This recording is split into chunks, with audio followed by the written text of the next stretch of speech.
오늘 아침도 예수님의 이름으로 인사드립니다. 함께 나눌 말씀은 학개서 1장입니다. 학개 제1장.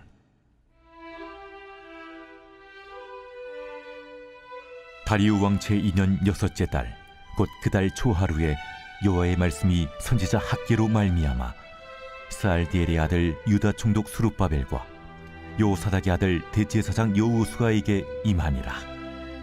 만군의 여호와가 이같이 말하여 이르노라.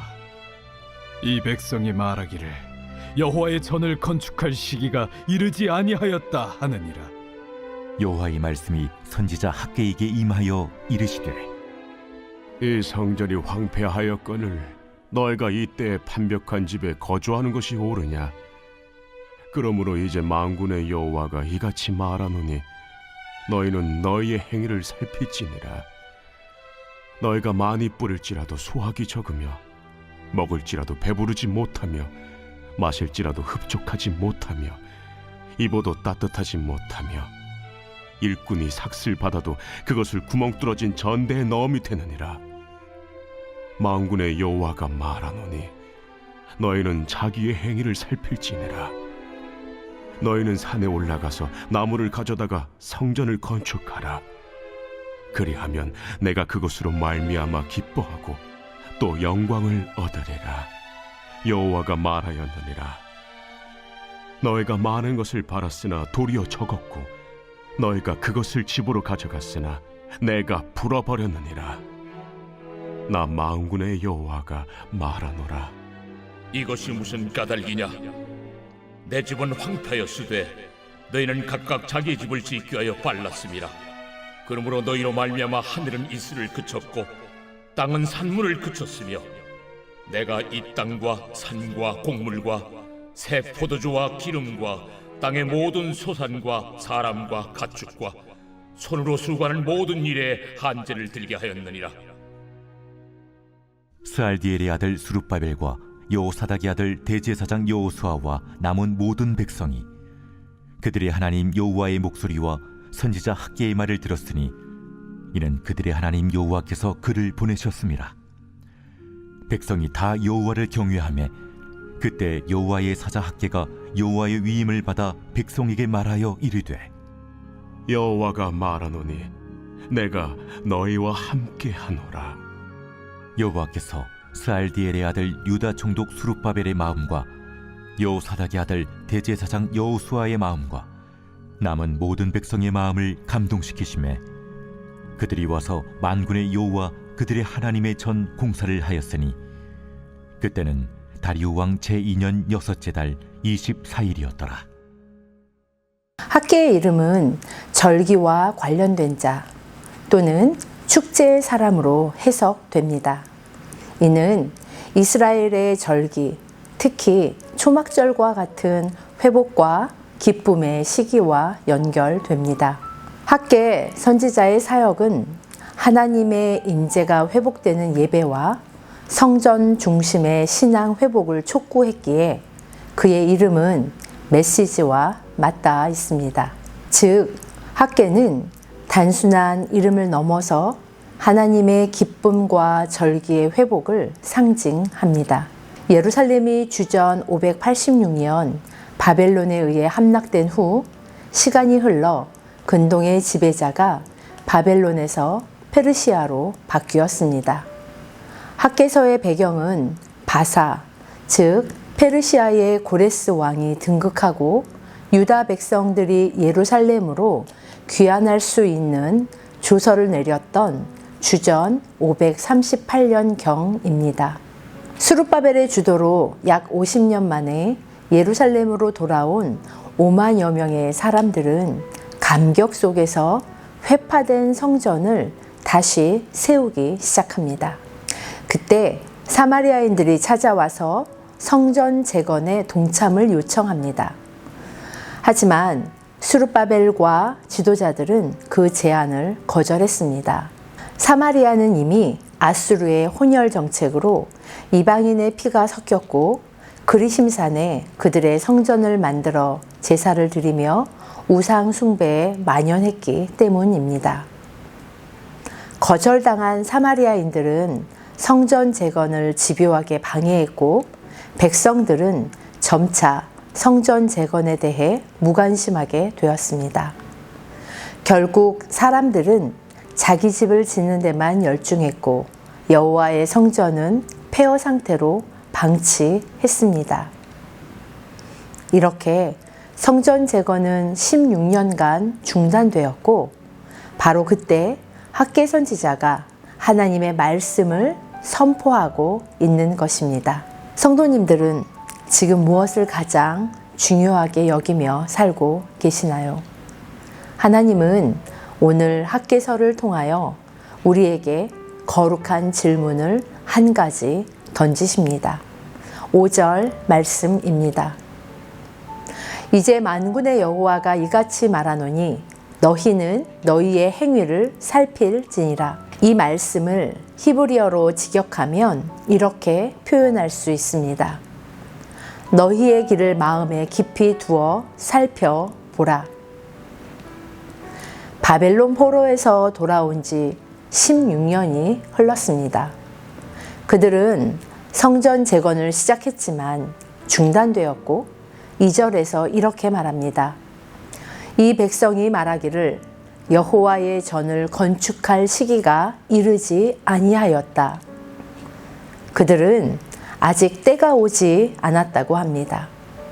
그동안 하나님께서 백성들을 내 백성이라고 부르셨는데 오늘 성경의 2절에서는 명백히 이 백성이라고 칭하십니다. 이 백성들의 문제는 때가 아니라 마음이었습니다. 현실적 상황을 살펴보면 그들에게도 사마리아인들의 방해, 재료와 경제력, 인부들의 부족 등 나름대로의 이유가 있었습니다. 그러나 그들의 삶이 어떠하다고 말씀하십니까? 6절입니다. 너희가 많이 뿌릴지라도 수확이 적으며 먹을지라도 배부르지 못하며 마실지라도 흡족하지 못하며 입어도 따뜻하지 못하며 일꾼이 삭을 받아도 그것을 구멍 뚫어진 전대에 넣음이 되느니라. 이 말씀을 다시 말하면 포로의 신분에서 벗어나 더 부유하고 편안한 삶을 살기 위해 씨앗을 뿌렸음에도 거두는 것이 적고 많이 먹어도 배부르지 않고 마셔도 갈증이 해소되지 않으며 옷을 많이 껴입어도 따뜻하지 않다는 것입니다. 그리고 돈을 모아도 모두 빠져나가는데 백성들은 그 이유를 몰랐습니다. 이처럼 그들의 삶은 헛되고 허무함에서 벗어나지 못하고 있었습니다. 이는 하나님의 경고였습니다. 성경은 백성들이 끊임없이 뿌리고 먹고 마시는데도 채워지지 않는다는 것을 반복적 현재 시제를 사용하면서 강조하고 있습니다. 왜 이런 일이 발생하는지 이렇게 답하고 있습니다. 9절입니다. 너희가 많은 것을 바랐으나 도리어 적었고 너희가 그것을 집으로 가져갔으나 내가 불어버렸느니라. 나 만군의 여호와가 말하노라. 이것이 무슨 까닭이냐. 내 집은 황폐하였으되 너희는 각각 자기의 집을 짓기 위하여 빨랐음이라. 그렇습니다. 백성들의 영적인 무관심과 자기 중심성이 난무하게 된 결과였습니다. 오늘날도 마찬가지로 먹고 사는 것은 지극히 현실적이며 중요한 문제입니다. 내가 돈을 벌지 않으면 가족의 생계가 위협을 받기도 합니다. 자녀의 미래를 위해 조금도 투자할 수 없게 됩니다.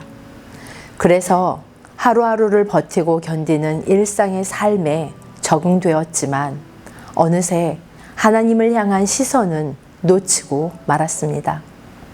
순간 당황하여 스스로에게 잠시 길을 잃었을 뿐이라고 위로해보지만 실상 어떻게 돌아가야 할지 몰라 헤매입니다. 우리 모두는 이와 같은 경험의 순간이 있습니다. 이때 꼭 기억해야 할 것은 삶의 회복은 우선순위에서 시작된다는 것입니다. 하나님은 몹시 단호하시지만 동시에 자비로우십니다. 이 자비는 언약적 자비로 언약을 맺은 백성을 향한 하나님의 신실하심입니다. 8절을 읽어보겠습니다. 너희는 산에 올라가서 나무를 가져다가 성전을 건축하라. 그리하면 내가 그것으로 말미암아 기뻐하고 또 영광을 얻으리라. 이 구절에서 내가 영광을 받으리라. 이 말씀은 수동형입니다. 하지만 주어는 하나님 자신이라는 점을 주목해 봐야 합니다. 즉, 하나님께서 스스로 당신이 영광을 회복하실 것이라는 적극적 의미를 내포합니다.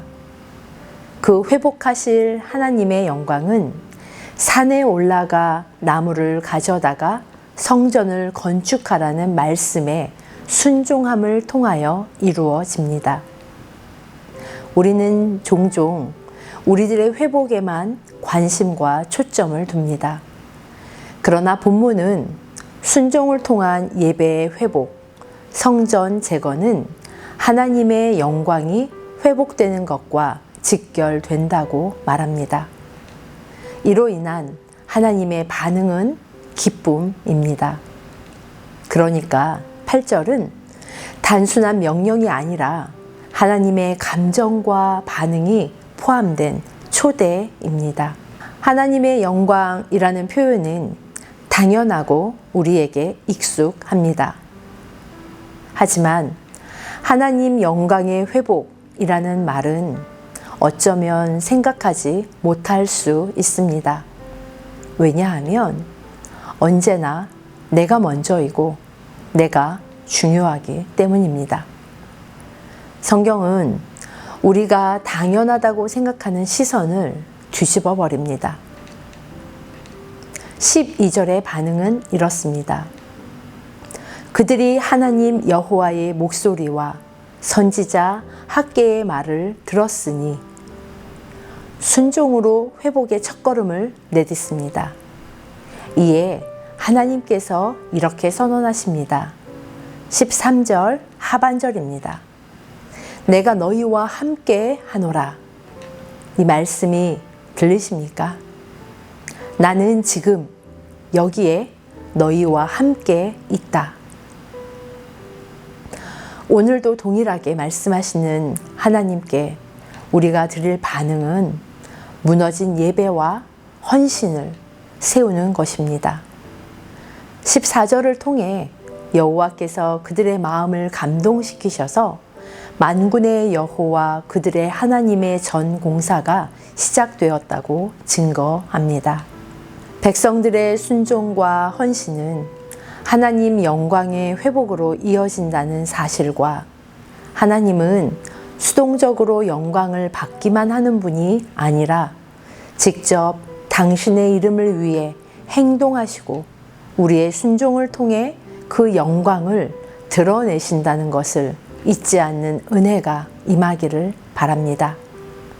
하나님께서 말씀하십니다. 너희의 길을 깊이 생각하라고. 나는 지금 여기에 너희와 함께 있다고. 이 말씀이 오늘 성도님들의 힘이 되기를 축복합니다.